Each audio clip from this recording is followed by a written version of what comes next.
Happy Friday, Fort Mill. I'm Allie. And I'm Josh. This week has been filled with stressful tests, homework, and sporting events. But now it's finally 3:25 and you can officially shut off your brain for the weekend. Coming up this week, AJ gives us a history quiz, Alexis knows all of the fruity details of a healthy and delicious snack, and Steph tells us why caffeine might actually be good for us. All that and more coming up right after this. Whatever happened to predictability?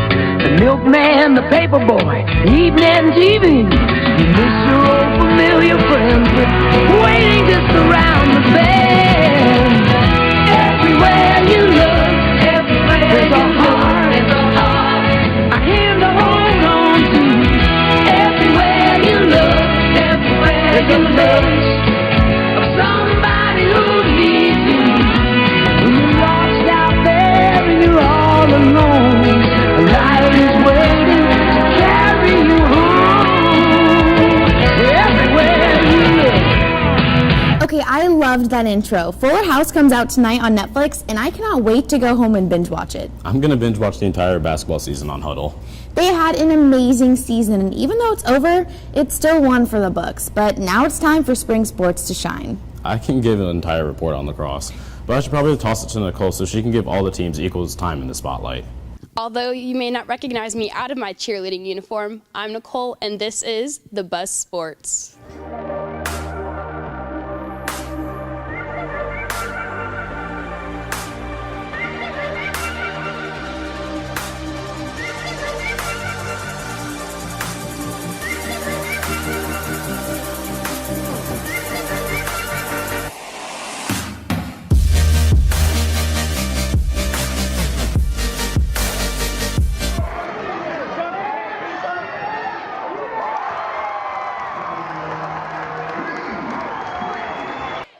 Our boys basketball team played Spring Valley Tuesday night.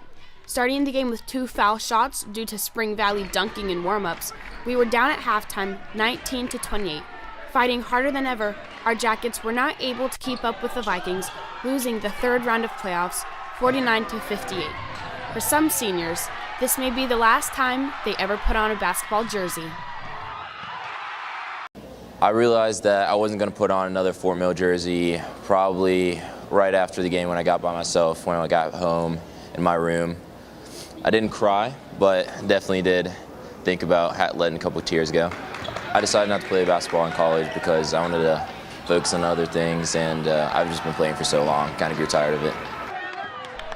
Congratulations to Brandon Joseph and Tanner Mitchell for getting All-Region basketball players 2 years in a row, and for Tanner also receiving All-State. Congratulations to Amaya Lindsay and Meredith Christopher from our varsity basketball girls team, selected for the All-Region basketball player. Congratulations to our upper state champions Jack DeBout, AJ Lighton, and Stephen Hamilton. They continue their journey this Saturday at the state championships with 3 other wrestlers. Although our last game has been cheered for and played in this gymnasium, spring sports are just now gearing up for their season. Having the first game of the season, our varsity boys lacrosse team played Monday night against AC Flora. Matt Russell and Ben Davidson shot the first 2 goals of the game, with Calvin Kelly and Saxon Nelson contributing with 2 goals each to have the final score of 18-6. The boys play again Saturday afternoon against Wando at 1 p.m.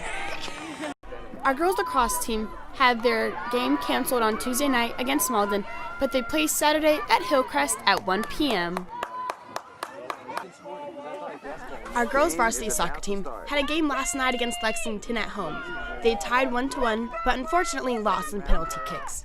They have a tournament this weekend at Spring Valley. Our boys varsity soccer team has a scrimmage versus Indianland at 6 p.m. at home. Make sure to wish all of our wrestlers a good luck this weekend at state. Also, good luck to our soccer players as they play tonight. I'm Nicole, reporting for The Buzz Sports. Back to you, Allie and Josh. With spring sports starting and wrestling still going on, there's pretty much a game every night. I have a game tomorrow at 1 against Wanda, the team we play in the championship for the past 3 years. And there's wrestling matches tonight and tomorrow, and softball on Saturday. With all these sporting events, I don't know if I can catch them all and get my 8 hours of sleep. You're gonna need a little extra liquid energy. There's a common misconception that caffeinated beverages aren't good for your health, but maybe they're not as bad as you think. My parents always used to tell me that caffeine is bad for your brain. Make you ping off the walls. My parents told me it'll make me short. You know what they told me about caffeine? What? It'll stunt your growth? I think so. You've grown up listening to just about every adult in your life tell you that caffeine is bad for you. But take a step into the commons before school and you're bound to see coffee cups and energy drinks around every corner. Teens are tired, and with recent studies showing that caffeine does indeed have its benefits, more and more students across the world are relying on these beverages for a quick pick-me-up.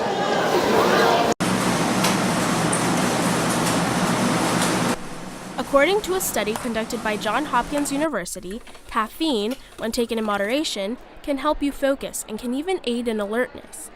Mrs. Harris, our school nurse, shares her opinion on how to maximize this perk without seeing its disadvantages. Moderation and adding that into a more healthy lifestyle. Like I said, most days have breakfast in the morning. Every day drink your water. So combining it all together, I think, is a good plan. This jolt of energy is found naturally in plants such as cocoa beans and tea leaves. However, it can also be found artificially in several different products. I would definitely stay away from anything that's got the added caffeine to it and stick to the all-natural. The FDA recommends no more than 200 milligrams of caffeine a day, which is just as much as you'd find in a grande-sized cafe mocha from Starbucks. Limiting the amount of caffeine you have in a day, or just simply restraining yourself to a cup of coffee or tea once in a while, could help you focus in class. But it shouldn't take the place of 3 hours of sleep lost because you decided to watch Netflix last night. I'm Stephanie, reporting for The Buzz. Thanks, Stephanie. My inner Gilmore Girl is very happy that drinking coffee and other forms of caffeine can be justified. I don't know who the Gilmore Girls are, and I prefer to start off my morning with a couple of donuts. Well, you aren't alone. According to the Center of Disease Control, only 13% of teens get their recommended dose of fruits and veggies every day. I guess now that lacrosse is starting up, I should probably start eating healthier, but junk food just tastes so much better. Well, not all junk food is bad, and Alexis found a bowl that may even rival some desserts. A new healthy food trend has been taking over Pinterest boards and Instagram feeds throughout the nation. The acai bowl was made popular in Brazil in the 80s, and in the 2000s, the nutritious and delicious fruit blend boarded a flight to the USA, where they became popular in Hawaii and California and surfer communities. It is now spread across the nation. It's made its way to our neighboring city, where Rico's Acai was founded and created the craze in Charlotte. It's trending up. It's going from California, West Coast to East Coast, and it's just generally spreading everywhere. So by all means, I definitely see it gaining popularity in Charlotte. If not through me, then others will come for sure. The acai berries reportedly have the highest ORAC value among fruits and vegetables, which measures the antioxidant power, and they also are advertised of having a wide range of health benefits. One can wonder if the acai berries truly do live up to its publicity. Do acai berries live up to the hype? Yes. Acai is a superfood, superfruit, any which way you want to look at it. It is extremely good and good for you. We often hear fruits being a superfood, but what exactly does that entail? So superfood is a term that we give to anything that has a lot of supposed health benefits. Anything that's going to have a lot of, vitamins, minerals, other, phytochemicals, for example, such as, functioning as an antioxidant. While the acai bowl is a healthy and aesthetically pleasing meal replacement option, it is important to remember to incorporate any fruits and vegetables into your daily diet, and not to solely focus on the latest food fad. Don't get hung up on that. Anytime you can add fruits and vegetables and other plant-based foods, including nuts and seeds, you're doing a good thing for your body. So don't even worry about all that stuff. Anytime you can get even the spinach and the kale out of your smoothie, you add more of that into your blender, pour that into your bowl or your cup, and that's going to be the way to go. At least fruit is good for one thing, looking good in the bowl. Well, that's not the only thing they can be used for. Rotten produce has another use. Yeah, in the late 1800s, people would actually throw fruit at actors if they didn't like a performance. Well, Allie knows a local playhouse that won't make you want to throw tomatoes. The local Fort Mill Community Playhouse was recently told relocation was their only answer.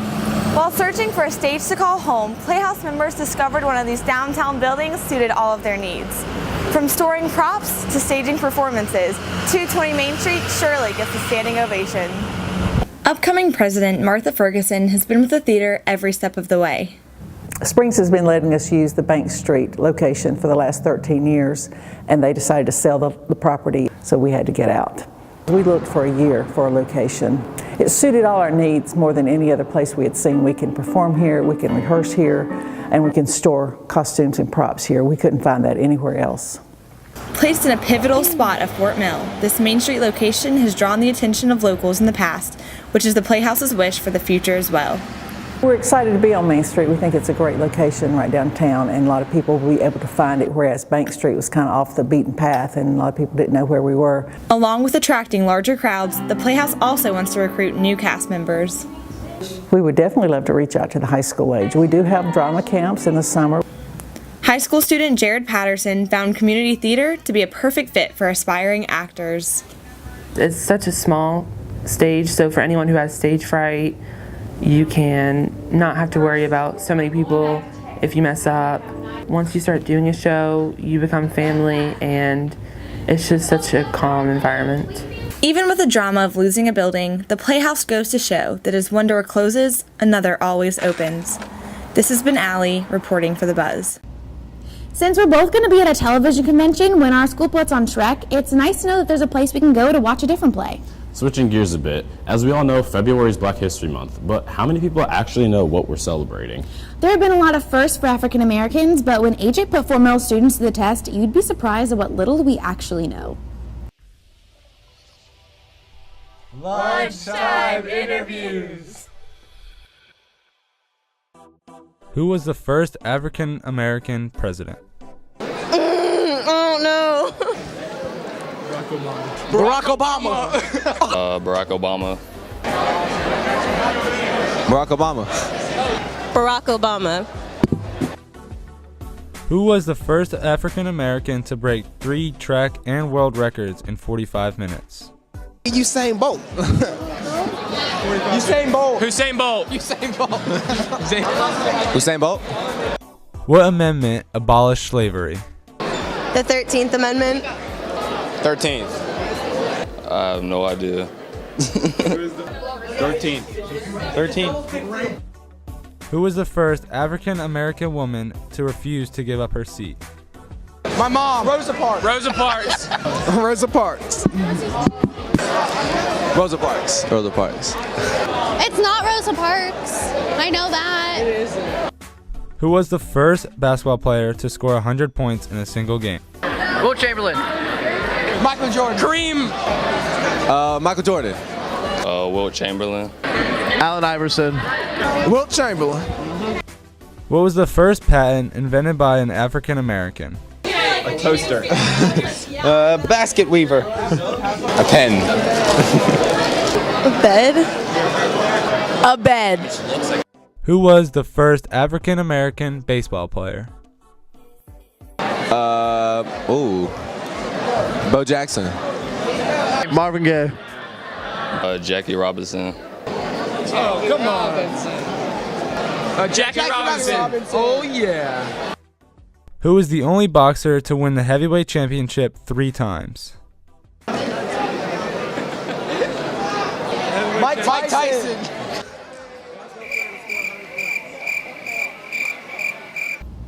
Thanks, AJ. I guess we need to reteach ourselves some history.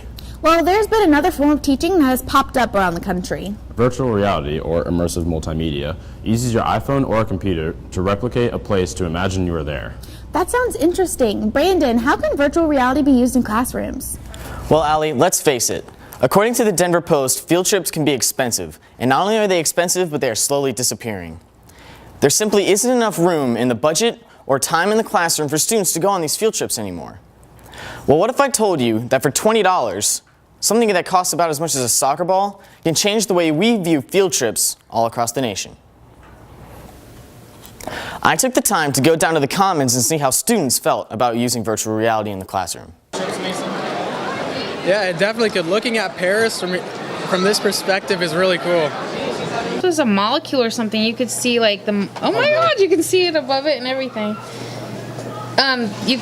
Oh, that is so cool. You can see like totally all the way around it. Oh, in chemistry, this would be very cool. Or even animals and environmental science and things like that. You could, oh, that would be really cool. I can't see anything. Oh, I see it now. Hey, okay, I'm gonna go on a hike. Teachers are already striving to bring YouTube and Netflix into their lessons. But with only 90 days in the semester, they don't have time to bring their kids out of the classroom. So, what if they didn't have to leave the classroom? That's what Google Cardboard and virtual reality is. They can bring foreign language students to France or Spain. They can bring marine biology students to the Great Barrier Reef. They can bring world geography students to Jerusalem, and they can bring world history students to ancient battlegrounds. The possibilities for this technology are endless. I have good news, Fort Mill. On February 29th, Fort Mill School District will be visited by Google Expeditions Pioneer Program. This means that every school in the district will be getting the chance to use virtual reality in the classroom. So the technology is there, and the want and the need from teachers and students is there. We just have to want to change the way we take in information. And that's what virtual reality is. Virtual reality is anything but memorization. It simply offers a new way for students like us to take in information, which is something we, as students, we use our whole lives. I'm Brandon Jones, reporting for The Buzz. I think we should implement that here at Fort Mill. Well, that's all we had this week. Make sure to tweet our hashtag BuzzedOnHistory. David and Caroline will be back next week for another amazing show. Until then, I'm Allie. And I'm Josh. Have a great weekend, Fort Mill. Done. I really don't know who they are. Yeah, well, we're done. This is exactly what I didn't miss about TV Horn. As you'd find in a grande-sized cafe mocha crap. Okay. Discovered one of these down south. No, I'm just leaving the other one. I don't care. Yeah, catch me out there, ride with my boys. I'm on the buzz, make a lot of noise. Sponsored by Fitbit. Amelia Earnhardt. Eric Rose. Okay. Okay. No, it's so cold.